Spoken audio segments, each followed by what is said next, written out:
I'm a personal chef and I make almost $200,000 a year, working 3 days a week, 6 hours a day, and I want to show you exactly how I do it. So I want to just jump straight into this so you can actually see how easy it is. Instead of overly complicating things, just defining who we're cooking for and then able to build out an offer for that one person. So what we want to start with is who we are cooking for. Okay, this is so important because if you don't know this, then you can't communicate what you do and specifically for that person. And when you can do it for that one person, then it is going to make it speak to that person. Because if we can identify who we're cooking for, solve all the problems that they have, and then address those problems, then they're going to see us as the solution to the problem. Because a lot of the time, many chefs are just putting out there that they cook, they solve the problem of getting meals on the table, but we want to do more than that. Because if you are selling food as in a meal, we cook with organic produce, we cook with local organic produce, all of that stuff, and focusing on the food, you're only selling a meal, and a meal has a cap on it. You can only spend, or you can only sell a meal for a certain amount of dollars. But if you start solving a problem, time, health, convenience, things that help them control their lifestyle, then their time back doesn't have a dollar amount on it, because it could be time with the kids, time with the family, time with my husband, time with my wife. So when we start doing that for our clients, that's when the dollar exchange of a meal doesn't balance up, and that's when we can charge more for our service. So we need to focus exactly who we're doing it for, so I can identify the problems of that person, and then we've identified the problems, then we can build out an offer to solve those problems. Okay, so when it comes to our website, we can straight away at the top of the website, we can talk to that person.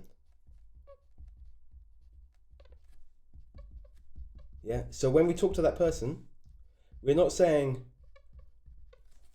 we can cook for you. We're saying, are you short on time? Do you want to give your kids a healthy meal? Do you want to hit your macros? So what is the problem and how can you solve it?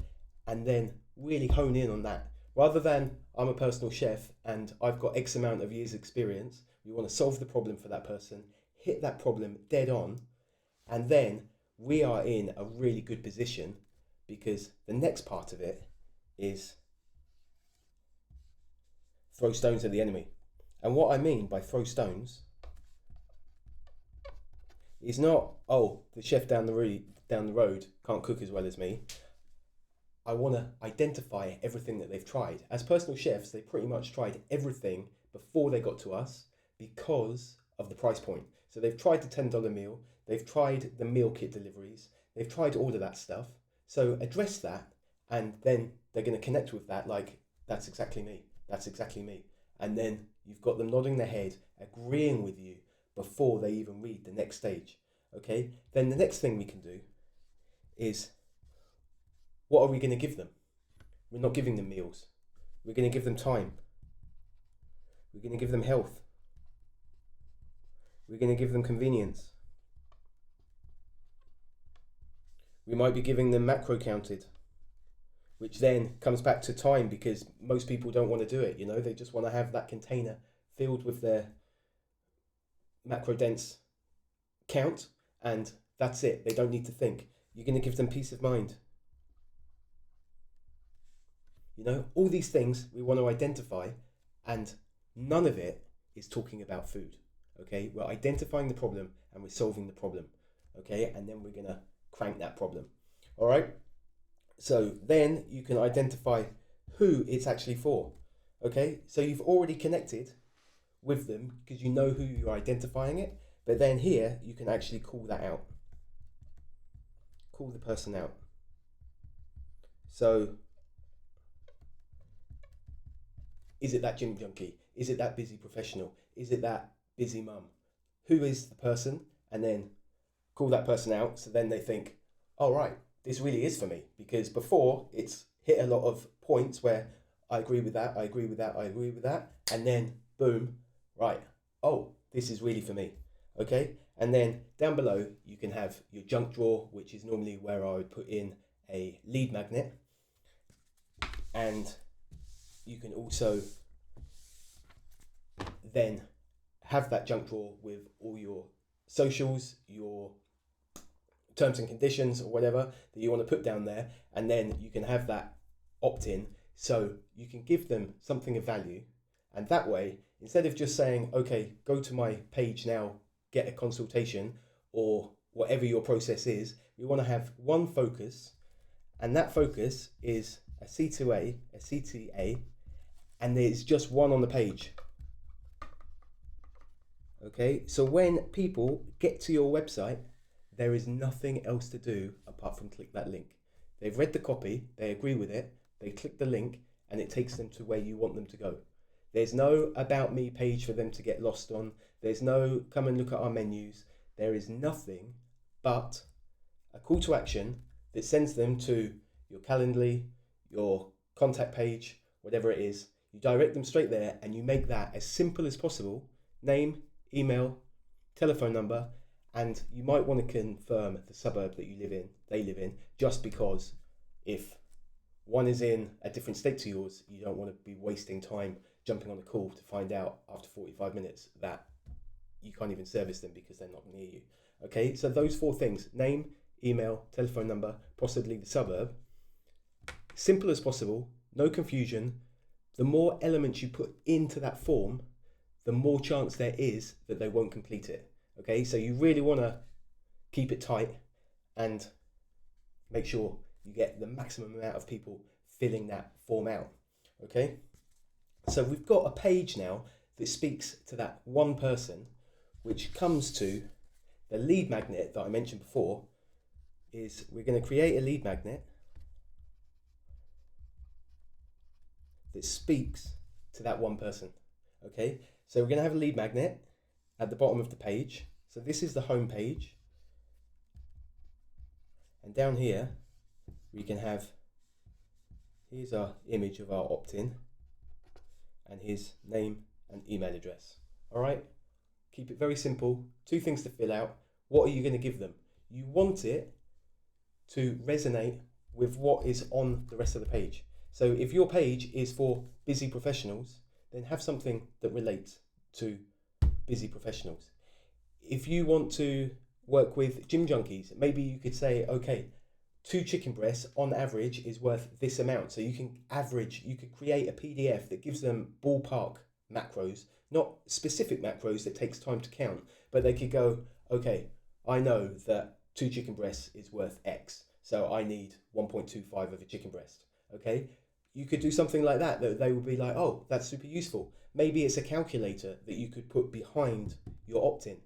But the idea of the opt-in is you get the email address and then you start sending them emails. And these 8 emails are to educate them about your service, are to provide value to them on their specific problem, and also to sell your service. So you can educate them in case there's points that they might be unclear on. You can agitate the problem, and then right now, because it is an expensive service, people generally don't just opt in. But a lot of chefs are expecting people just to opt in, they don't buy, and then they never hear from each other again. So this is the way we keep the relationship open. And then when they are ready, then they know where you are because they keep on getting your emails. All right. So with the opt-in, we can also put this on a different page, and we can actually have a whole bit of spiel about the problem that we solve, and at the bottom of that page, or multiple times through that page, we can have the opt-in again. So we could actually run ads just to get them onto our email list. Because later on, if you've got a spot that opens up, you can just go home, email your list, and someone's going to fill it. Okay, because they're educated about your service. You've built that trust because maybe they've been on your email list for a few weeks or even a few months, and you've shown up consistently. So you've built trust. Because for a lot of people at the very beginning, you're going to be going into their house. So trust is a big thing. So you don't want to be seen on day one with nothing on your socials and expect to gain that trust, because it's really difficult. But by building the list and them hearing from you every single week with value, how your service works, a little bit of sales, that way you're showing up every week and you're not here today, gone tomorrow. So you're building up that level of trust. Okay, and this is called a squeeze page, right? So there's only one E, is there? Don't know. Right, but we can actually drive people just to this page to get this opt-in, and then you can start sharing this opt-in on your.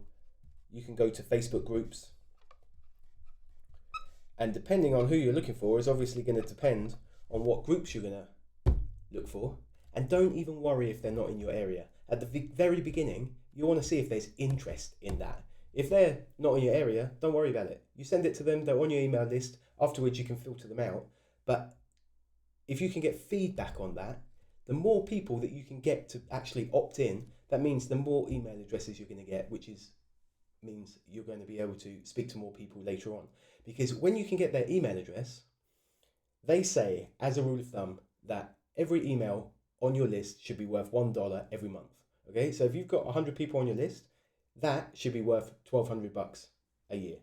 Okay, but that isn't true. I had 850 on my list, and I would be very close to 200,000 a year. So I don't know what that breaks down as, how much per person, per lead, but it definitely isn't $1. Okay, so that is what you can do with the power of the squeeze page. Okay, and that is running ads just to the squeeze page. Okay, then we've got two funnels that work incredibly well. Okay, and the first one is, I'm going to split the page down the middle. The first one is, we're going to do a landing page. Right. And on this landing page, we're going to create an ad that speaks to the person that we want to hit, and we're going to agitate the pain that they have. Okay, so it might be you're not hitting your performance goals because you don't have time to count your macros. You are giving your kids unhealthy food because you don't have time to cook. Then, because of this, they aren't achieving what they want, because the meal that you are serving them is solving the problem that they want. They don't want a meal. If they wanted a meal, they can go and get it from the supermarket. But what they do want is the problem solved. So you want to agitate why they're not able to achieve what they want to achieve. And then after you've done that, so we're going to go run with the problem. We're going to agitate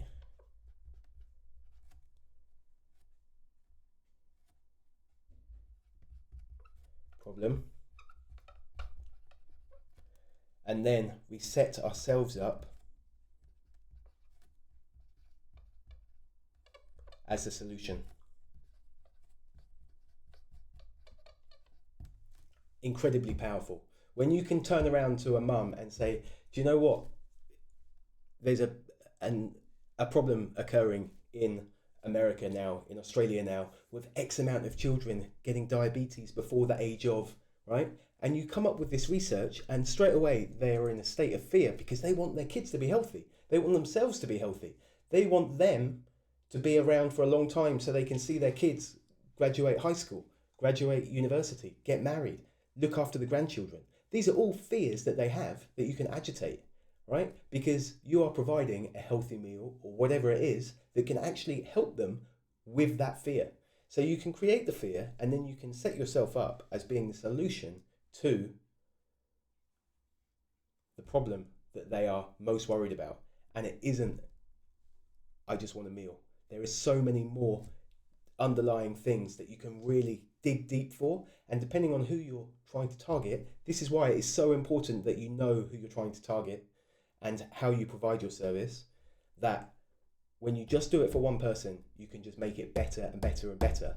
Because the service that you are creating that is just gold for one person isn't going to work for someone else. I can create exactly the same dishes, but by the way I communicate it, I can actually change who I'm going for. And by that, I want them to hit the demographic of, okay, they can actually afford my service. When you are selling individual portions, you won't be able to sell it for the same price as you will to a family, because this way, family style people, I'm cooking 4 mains for. Whereas this person, I've got to cook 1 main. It's almost going to take me the same amount of time, but this person's going to be paying me 4 times the amount of money because it's 4 times the amount of food. So for them, it seems affordable. For this person, it doesn't, unless you do it as bulk cooking, all right? And then the next part is what I call the 178 funnel. And it is all front loaded on social media. So you run an ad, but it isn't an ad. It's you cooking, okay? So you run an ad of you cooking that you want to keep it very, very tight, very short. And you're going to show people how to do it. And you can say at the beginning as the hook, this is one of the dishes that I cook for my busy parents, my gym junkies, whatever. And it's a great one to make at home. So you get them interested in your food. And then while they're watching the videos over the sequence, they actually start to think, do you know what? I would love to try that. And it's actually going to save me X amount of hours per week. But there's no selling involved in the actual video. There's no click to website. It is literally a no-click video that they watch. But what's really special about this is when they watch a percentage of it, it then fires the next video. Okay, so we can target the people that we want to target on this first video. So we might want to qualify people. Okay, we're looking for parents. So we can say, right, I want parents. Then normally I speak to the woman. So I want mums. So I'm going to only target women. They're going to be between this age and this age if their kids are this age and this age. Okay, so now we're reducing the audience size. So larger the audience, the more money you're going to have to spend to reach those people. So we want to keep it tight. All right. So we're going to start reducing it, and then we can throw in some occupation in there, business owner, doctor, surgeon, these kinds of things to qualify them to be able to afford our service. All right. So then they hit the video, they watch a certain percentage of it before the next video triggers, and we keep on doing that until normally, for me, by video 5, they go up to your handle up here and they're contacting you to learn more about the service. Okay, so not anywhere do we actually sell, apart from maybe here you want to throw in, do you know, you've seen the last 5 videos of the style of food that I cook, and you could have these meals every night this week. Jump over here, check out what my service is all about, and then you send them to the page that you want them to send. And that is it. So by the end, all I had was a website that spoke to the person. So it was very clear on who I was actually targeting. I had the squeeze page down here, or the opt-in. And what was so great about that is, if you're doing in-house cooks, you are most likely going to have an AM cook and a PM cook. So by Monday, Tuesday, Wednesday, Thursday, Friday, you can only really do 10 people, okay? In my case, I used to do 3 on a Monday and then just 1 on the Friday, but it was still 10 people, okay? But when someone dropped out, I could then go home to my list, and instead of running ads, I could just send out an email and say, I've got this spot available, first in, first serve. And that is creating scarcity. You've only got the 1 spot, so they have to act quick. They can't take time to think about it. 9 times out of 10, that would actually fill the spot before I actually had an empty spot in my calendar. So if they cancel, okay, I meet someone today and they say, do you know what, this is going to be our last cook, then I can go home and I've got a week to fill that spot. But most of the time, I'm going to have filled that spot by tomorrow.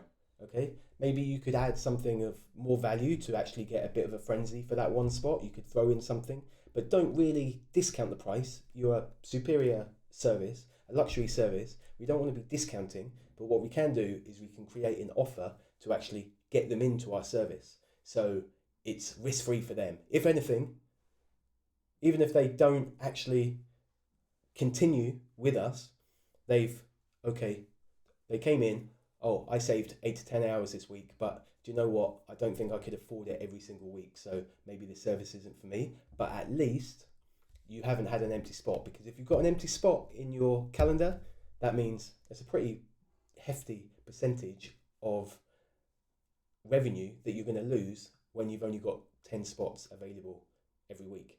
All right. So we've got the website. We know who we're cooking for. We've created an opt-in for that person we're cooking for. Okay. Then we've got the landing page. And that is a problem. Set yourself up as the solution. And then you can actually have another contact page. And this contact page should just be different from this one. It can look identical, but you just want to know that it came from this page, so you know that your ads are working and that they have that problem. You don't want to then get on the call and be like, oh, what's your problem? And they have to explain it when you could have just got them sent to you from this page, and you know their problem is X because you've just agitated it, and then you're just going to look much more professional and you're not going to waste time. Most of the time, that people that you are going to be dealing with are going to be busy professionals, regardless if they're parents or not or whatever. So you just want to keep the time really tight and think about that when you're putting everything together. If your service is for busy professionals, don't ask them to jump through hoops to get to you, because they want to move at speed so they can solve the problem, so they can get on to the next problem in their business. They don't want to be backwards and forwards with you. You're there to be a solution. You're not there to be adding to the problems. Okay? Website, landing page. Then we've got the contact form that is different, and you're going to have that contact form as well, just so you know where the two people came from. And then we've got the social 178, that then would be social blocks, and then, okay, website. And most likely you're going to do exactly the same. Okay, landing page. Don't just send them to a homepage. This is for people to discover you and not know anything about you. Whereas this, give them little nuggets of what you do in each video, so then they understand what you do. So then you can actually come up with more copy, and then you've got your contact down here. Okay, so you've got 3 contact pages, but you know where everyone came from and you know the problem that they have. So you don't just settle with one. When you've built out your business and you're happy with how this is working, might take a little bit of tweaking, then you could do another one that is for a different group of people, but you can cook the same food for. But you're solving the problem that they have and you're spelling it out for them so they understand the problem. Okay, so you could end up having 10 or 20 of these, or maybe you could move into a commercial kitchen and you can cook for all your busy mums on a Monday, and then on a Tuesday you can cook for all your gym junkies. So you can build out your business, and that way you're actually starting to build a bigger business, and you're not worried about 1 or 2 clients thinking, oh, do they like this or do they like that? We're moving at pace, we're moving at speed, we're growing our business, and you're actually developing something that could be really, really generate the cash and special, unique, and at the end of the day, sellable. You know, no one's really going to go and buy a business from you that's only got 10 clients, because it is reliant on you.